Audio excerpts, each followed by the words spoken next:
অজু দোয়া বাংলা ও আরবিতে স্পষ্টভাবে দেওয়া আছে। বিসমিল্লাহি আলিউল আজিম, আলহামদুলিল্লাহি আলা দিন ইসলাম, আল ইসলাম হাক্কুন, আল কুফরু বাতিলুন, আল ইসলামে নূরুন, আল কুফরু জুলমাতুন। আরবিতে এবং বাংলাতে যারা বাংলা পারেন বাংলা পড়ে নেবেন, এবং যারা আরবি বোঝেন তারা আরবিটা পড়ে নেবেন। এর অর্থ হলো, আল্লাহ তাআলা নামে আরম্ভ করতেছি, যিনি উচ্চ মর্যাদা সম্পূর্ণ মহান, এবং সমস্ত প্রশংসা আল্লাহ তাআলার জন্য।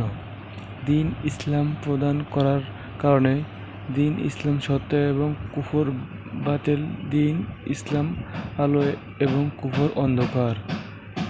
আমার চ্যানেলে যারা নতুন তারা সাবস্ক্রাইব করবে, পাশে থাকবেন এবং বেল আইকনে ক্লিক করে রাখবেন। পরবর্তী ভিডিও প্রকাশের জন্য আপনার নোটিফিকেশন বেজে যাবে। আর একটি লাইক দিয়ে পাশে থাকুন।